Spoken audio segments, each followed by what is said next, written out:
a once-in-a-lifetime chance. The expectation is so high for this car, and the excitement level is so high for this car. A Corvette has to be a very good Grand Touring vehicle. You have to be able to go get groceries at the grocery store and then go conquer the Nürburgring as well.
We dreamed about it for years, but I would say 30 years ago, no one in a million years would have dreamed about us developing this at the Nürburgring.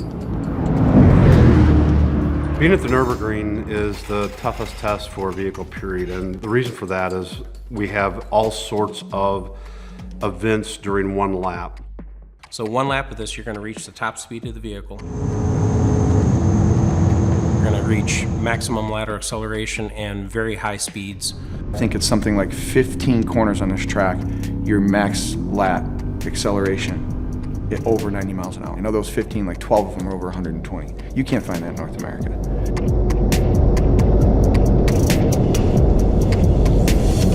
If the car is just slightly not dialed in, it exacerbates it tremendously here. It's a small problem on normal tracks or on a highway. It seems like a big problem here. I mean, and it's good for development engineers because it points out very clearly, very quickly, this is something we need to improve. Friday, what else are we going to throw on the pile? But I also wanted to see if I could get that same steering event that I had when we wanted to look at the data in that just to see exactly what happened. So you were turning the corner, and the entire time you were staying away from center into the corner, you had higher efforts than you expected. Rather than being linear, it was sort of increasing and then dropping off. It felt unusual and didn't feel as it had, okay. And it was like I had confused the car somehow. So which run? Like was this? This was my first run on the Warmers.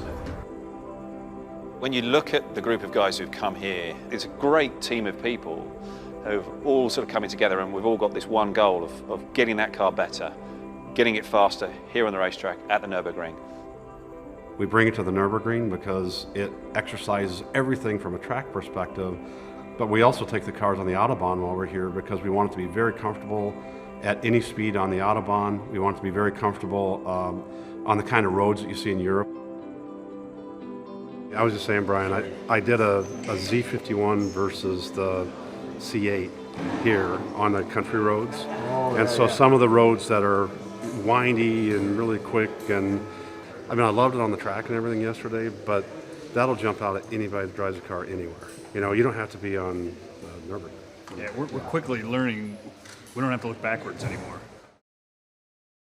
Prior generation Corvettes with front engine have achieved such high levels of performance, and we feel like we've gotten to where physics demand us to move to the new architecture, and we're seeing the results with the mid-engine in what we're able to achieve in the car.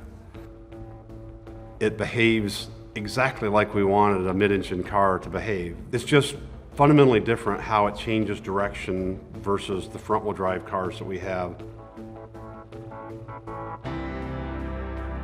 The the location of the center of gravity is different. So your perception of how the car rotates and translates is different. You've got a lot more weight in the back now, so you can start to use a lot more of the acceleration. You can ramp up some of the engine parameters to get more torque to the ground.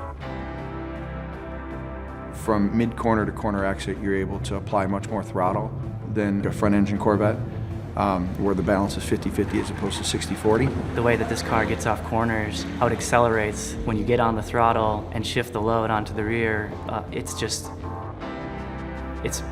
amazingly improved over anything we've done before. It's so much easier to place in the corners, and the precision of where you can put the car is different. When you're sitting on the center of gravity of a car, the car is rotating about you. You're not sitting out in the periphery and the car rotates about a point distant from you. Because ultimately, the Corvette is about providing a driving experience. And so we're trying to take that to the next level. To me, the driving experience is excellent. You know, the way that the feedback that you're getting from both ends of the car, the way that the car is driving into the corner, the way the car is turning around you, you feel like you are the focal point inside the vehicle, which, you know, there's definitely been a unique characteristic about driving every Corvette, whether that's been a C5, a C6, a C7. Now this mid-engine car is really quite a step change, but I feel that they've really nailed it. You know, they've nailed the concept and the feel of the car, particularly on track. And, you know, that's really where my experience is. I think people will see the benefits of why we move to mid-engine very quickly when they drive the car.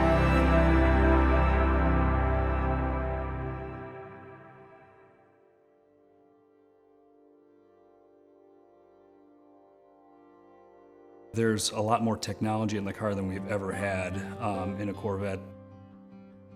The development of that technology and how everything works together and integrates to enhance that driver experience, that's really what the team's kind of focused on. ELSD development, steering, ABS, transmission, engine team members, everything the driver experiences, feels, touches is affected, and we're able to tune all of those things on the fly to enhance that driver experience. The approach was to get everybody together at the track, which typically our ride and handling group and our controls group and our energy group sort of doing each of their own thing, and then we would come together and put the car back together. With this car, we're all at the track at the same time. Yeah, so that change has been in for a little bit, because like I don't think you guys have updated it. Okay. They won't put it in. Okay. Because we were getting a lot of like low decel, so we just cranked that guy up. Yeah, we had the opposite, where like that situation was actually underbraked because it was holding the rear. Right. The team synergy using kind of different parameters and new ideas, new technology, and that's really part of the teamwork. That's part of the chemistry that makes things happen. Everything is integrated. Everything is so tightly packaged. You can't move one thing in the inside of the car without affecting a whole bunch of other things. Those people sharing ideas about all the different technologies we have on the car and how they can all come together. And every time you get in the car, it was a little bit better. It was a big day to step back from that and say, okay, we're there, and now we've got this bandwidth that we can work in to get the car just right. There's so many components, the integration level, the level of detail where traction control is interacting with the transmission, with the suspension. It's coming together with such smoothness and refinement that I think it's unlike anything else we've done. This team is one of the most high-powered teams I think we've ever had doing development of a vehicle. So congrats to you guys. A brand new transmission, a mid-engine new architecture, and for all those things to come together and be able to have that proof of the pudding at the hardest track in the whole world yesterday says a lot about the whole team and how hard you guys have worked to get to this point. All the work that we're doing right now is very fine tuning to make sure that at that very edge of the envelope, the car is very well refined, very drivable. So we are almost done.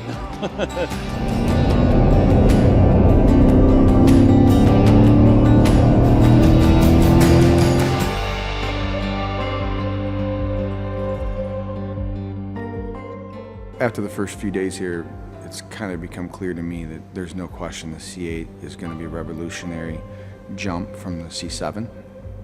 It's going to open a lot of people's eyes on how well General Motors can make a exotic sports car and actually perform at an extremely high level. There's no question in my mind. This car is not evolutionary, it's revolutionary. And you only get one chance to do it right.